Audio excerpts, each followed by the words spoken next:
Hijacking of flight IC-814 Bharat के माथे पर बदनामी और नाकामी का एक ऐसा दाग जो आज भी भारत के लिए किसी बुरे ख्वाब से कम नहीं है।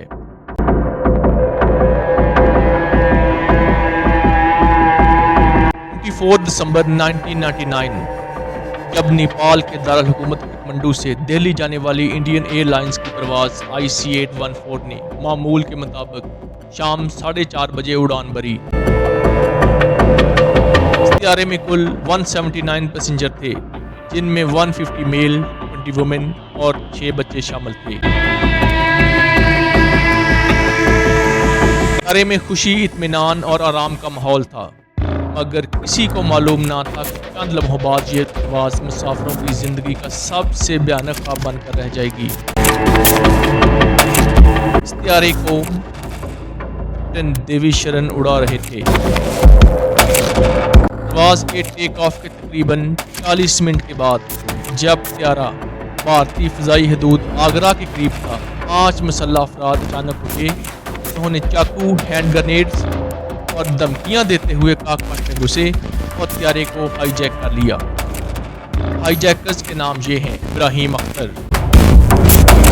शाहिद अख्तर सैयद, सनी अहमद काजी, ज़हूर मिस्त्री और शाकिर।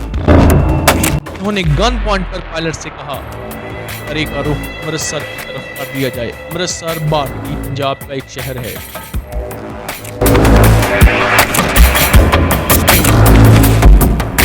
हाईजैकर्स ने भारतीय हुकूमत से हरकत मुजाहिदीन के 3 सीनियर कमांडर्स, जिनमें जैश मोहम्मद तंजीम के बानी मौलाना मसूद अहमद अजहर, उमर सईद शेख और मुश्ताक अहमद जरगर की रिहाई की डिमांड की और कहा, अगर भारतीय हुकूमत इन तमाम सीनियर कमांडर्स को रिहा नहीं करेगी, वो तैयारे के तमाम मुसाफिरों को कत्ल कर देंगे और इसकी जिम्मेदारी इंडियन गवर्नमेंट पर होगी।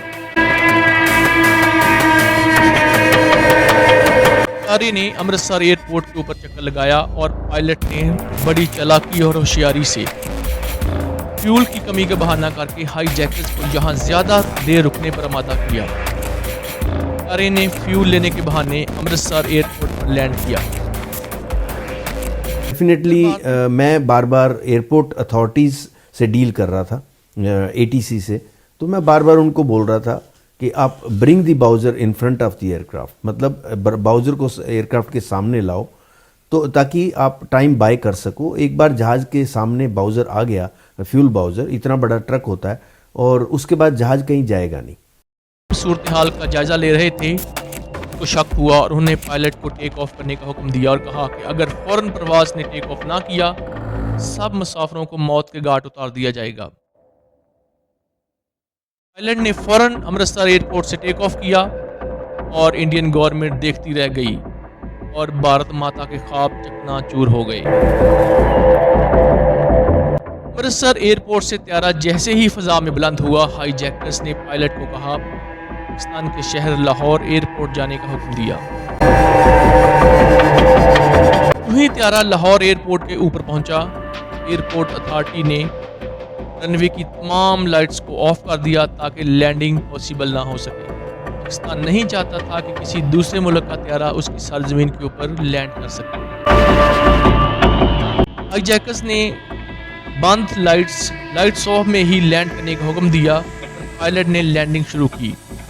पायलट ने एयरपोर्ट अथॉरिटी को कहा कि अगर रनवे की लाइट्स ऑन ना की गई तो हो सकता है लैंडिंग के दौरान तैयारा तबाह हो जाए और तमाम बेगुनाह मुसाफिर मारे जाएं। सूरत हाल की संगीनी को भांपते हुए लाहौर एयरपोर्ट अथॉरिटी ने रनवे की लाइट्स को ऑन कर दिया और तैयारे को लैंड करने की इजाज़त दे दी। तैयारे ने तकरीबन रात 8 बजे लाहौर एयरपोर्ट पर लैंड किया, लेकिन पाकिस्तानी अथॉरिटीज़ ने फ्यूल देने के बाद ज़्यादा देर रुकने की इजाज़त ना दी और कहा कि फ़ौरन यहाँ से टेक ऑफ कर जाएंगे। और एयरपोर्ट से तैयारे ने एक बार फिर टेक ऑफ किया। इस बार हाईजैकर्स ने पायलट देवी शरण को कहा कि दुबई तैयारे को ले जाया जाए। तैयारा दुबई में लैंड हुआ और यहाँ हाईजैकर्स ने इंसानी हमदर्दी का आला नमूना पेश किया और 12 मुसाफिरों, जिनमें ज़्यादातर बीमार ख़वातीन और बच्चे थे, उनको रिहा कर दिया। 25 दिसंबर 1999। दुबई के बाद हाईजैकर्स ने पायलट देवी शरण को हुक्म दिया कि त्यारे को अफगानिस्तान के शहर कंधार ले चलो। हुक्म की तामील हुई और कंधार एयरपोर्ट पर लैंडिंग हुई। इस वक्त अफगानिस्तान में तालिबान की हुकूमत थी। तालिबान ने गैर जानबदारी का मुजाहरा करते हुए कहा कि हम अपनी सरजमीन पर किसी भी किस्म की खून रेजी या अस्करी कार्रवाई या कमांडो एक्शन नहीं होने देंगे और ना ही किसी कार्रवाई की इजाज़त दी जाएगी। भारत माता ने हमेशा की तरह अपनी नाअहली पाने की कोशिश की और हाईजैकिंग का इल्ज़ाम पाकिस्तान पर लगा दिया। तालिबान ने गैर जानबदारी का मुजाहरा करते हुए भारतीय हुकूमत और हाईजैकर्स के दरमियान बातचीत का प्लेटफॉर्म मुहैया किया। भारत माता और भारतीय हुकूमत के पास दो रास्ते थे। नंबर 1, कमांडो एक्शन करके सब कुछ दांव पर लगा देना, या जरगमालियों की जिंदगियां बचाने के लिए हाईजैकर्स के तमाम मुतालबात को मान लेना। और इंडियन गवर्नमेंट ने होश के नाखून लिए और फैसला किया कि हाईजैकर्स की तमाम डिमांड को माना जाएगा। आखिरकार भारत माता ने घुटने टेक दिए और भारतीय वज़ीर ख़ाज़ा जसवंत सिंह खुद तीनों मुजाहिदीन कमांडर्स, जिनमें मौलाना मसूद अजहर भी शामिल थे, ख़ुसूसी त्यारे के जरिए उनको लेकर कंधार पहुंचे और उनको रिहा कर दिया। हाईजैकर्स ने अपने साथियों की रिहाई के साथ ही तमाम मुसाफिरों और त्यारे में मौजूद तमाम अमले को रिहा कर दिया। हाईजैकर्स रिहा होने के बाद और मुजाहिदीन कमांडर्स रिहा होने के बाद तालिबान की सिक्योरिटी प्रोटोकॉल में काफिले की सूरत में मुख्तलिफ सिमतों में रवाना हुए और खामोशी, नाअहली और शर्मिंदगी भारत माता का मुकद्दर बनकर रह गई।